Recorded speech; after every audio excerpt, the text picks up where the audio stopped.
Yeah, welcome to my channel. I didn't want to get much too into it right now because it was only one game, but I mean, Jackson Dart is showing why the Giants traded up to draft him. The only thing is like this might be a freshman fluke again, just like similar to what it was with Daniel Jones and specifically Daniel Jones with Brian Dable. Um, it could be a case where with Jackson Dart, it's like the revitalization they need a little bit. The problem is though Malik Neighbors being out for the rest of the season, it's going to be interesting to see how Jackson Dart does. But it shows that Jackson Dart does have a running back. Problem is their offensive line is still the Giants' offensive line is still sucky. Let's be honest, it still sucks. The fact that they beat the the Chargers was pretty impressive. I'll be honest. That was impressive because I thought the Giants were definitely going to lose against the Chargers. I think the Chargers weren't prepared for Jackson Dart because they were gearing up for either Wilson or even Jameis Winston, honestly. But Dart is kind of an X factor. So after his game, I think New Orleans or the Saints will be prepared for him a little bit. But we should see the defense go lights out and start blitzing heavy and pretty much sacking the quarterback, whoever the quarterback may be, come Sunday's game. Actually, let's see who's.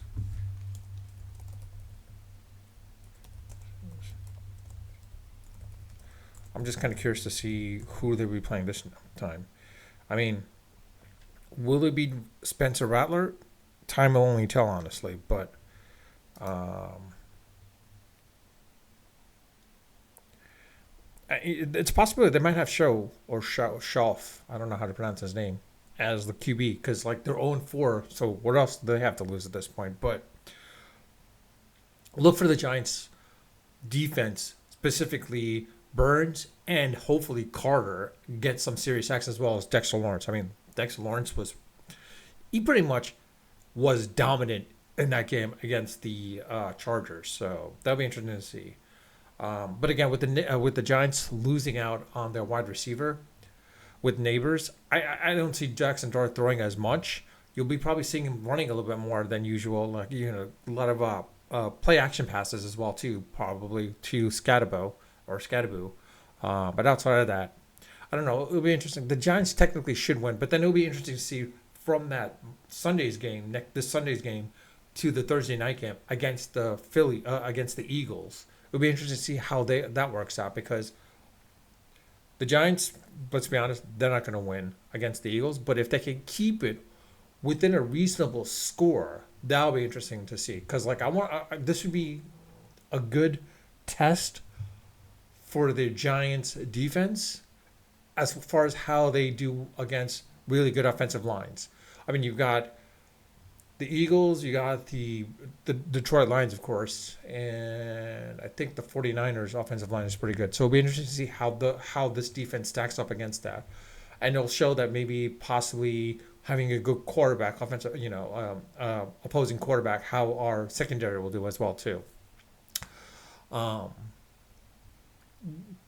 to the point where it'll also be interesting to see how Jackson Dart deals with that defensive pressure on him at that point. Because with the offensive line kind of sucking, I mean, let's be honest. Daniel Jones had Saquon Barkley. You see how good Saquon Barkley is. The problem is one, Daniel Jones wasn't that great, and two, you saw the offensive line was not that good either as well too. But Saquon was able to do so much with very little with the offensive line. That was pretty impressive. So not impressive. That shows how talented he was getting all those yards. So reality is Scadaboo. It'll be interesting to see if he can do the exact same thing in a ways. I mean, he's kind of reminding me a little bit of Brandon Jacobs. I think if the Giants can get another wide receiver to complement Neighbors for next year, as well as kind of get a couple more guards and tackles, um, we should see some serious, serious playoff runs for the next coming years. Not this year, but the next coming years. I mean, to be honest, let's be honest. If the Giants win 8 games this season, that's a win in and of itself. That's a win. If the Giants get 8 wins this season, it's a win. I'll be honest. That's a win for this season. It's not a disappointment. I think Dable keeps his job. because he's kind of mentoring out and molding Jackson Dart the way he did with Josh Allen. The defense, he's definitely got to get a defensive coordinator. He's got to get a really better defensive coordinator because right now, everyone he gets, it doesn't seem to work out. I think he's going to have to pull someone from the college ranks basically to become his defensive coordinator.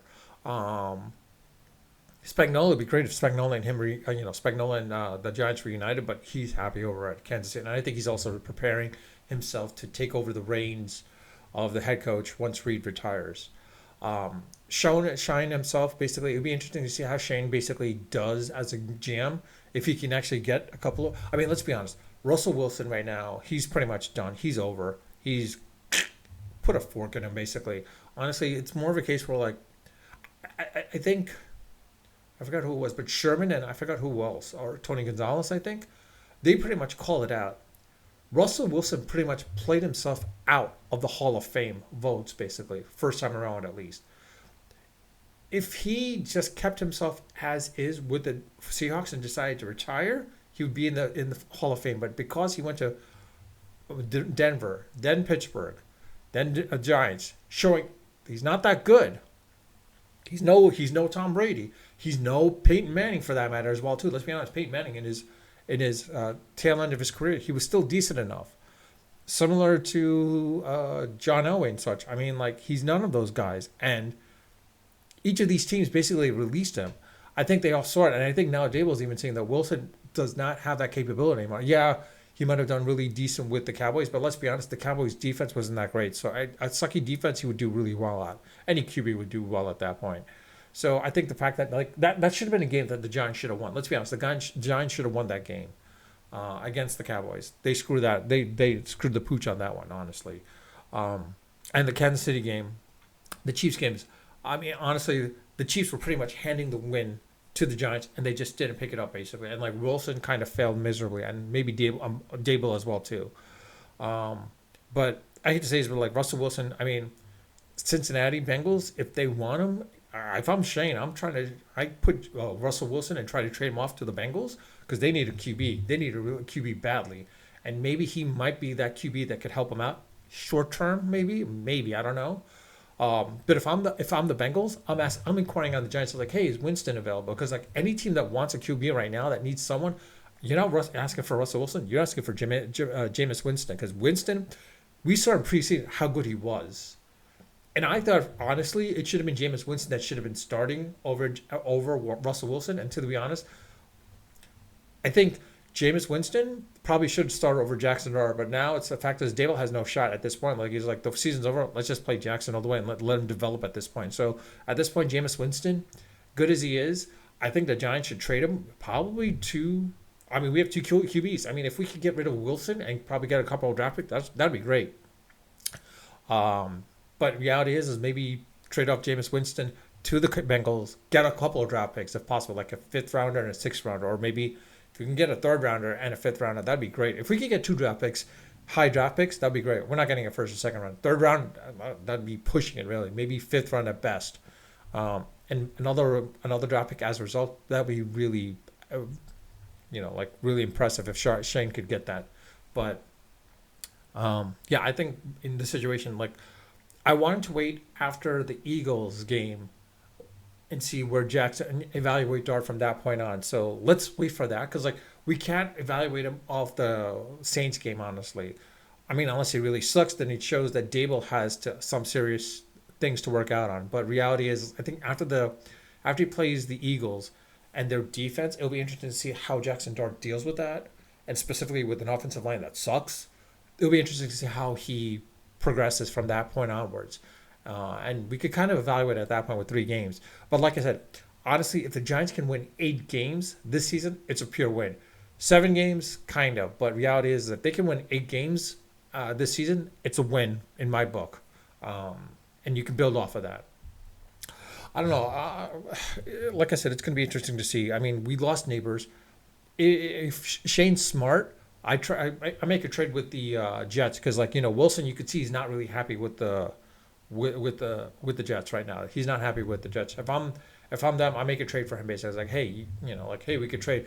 Having Wilson, the Jets wide receiver and Neighbors together, whew, that's a 1-2 punch right there for Jackson Dart, for any QB for that matter, to do really well at that point.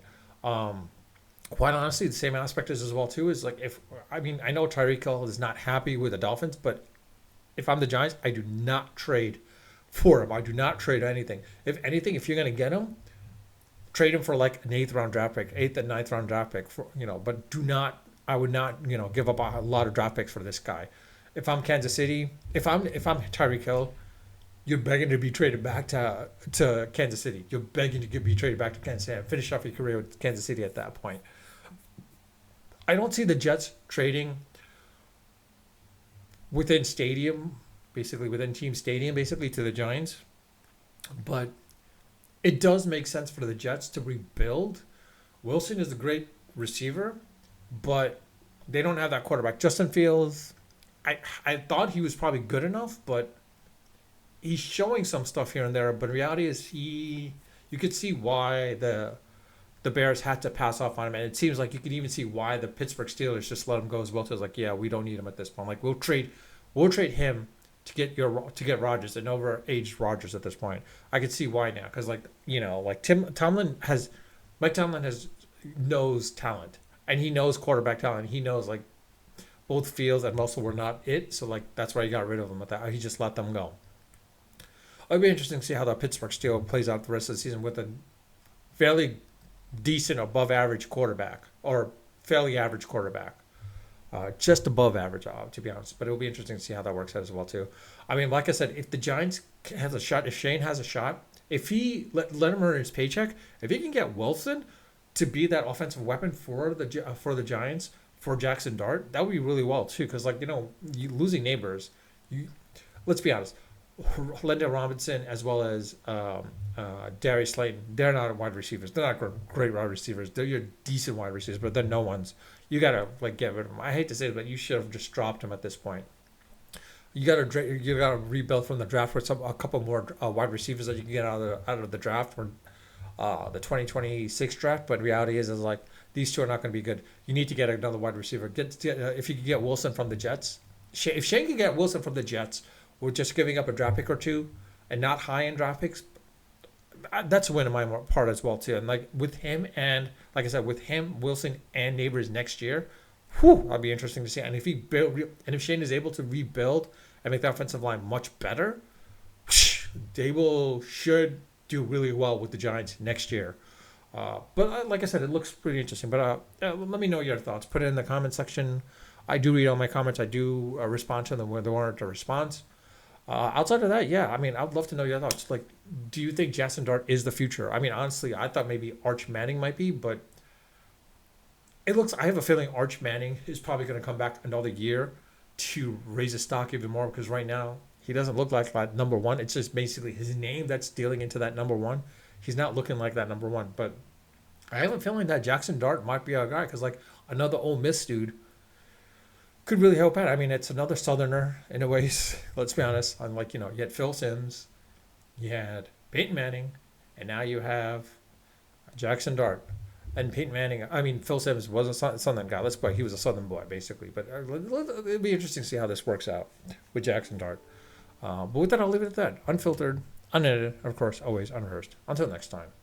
Oh yeah, if you like my video, please hit the like button. If you like my channel, please subscribe. If you hit the like button based on whatever specific video you like it on, I'll probably focus on that at that point. But with that, I'll leave it at that. Again, unfiltered, unedited, and of course, as you see, always unrehearsed. I never come in with a rehearse of what I'm going to talk about, kind of general idea, and that's it.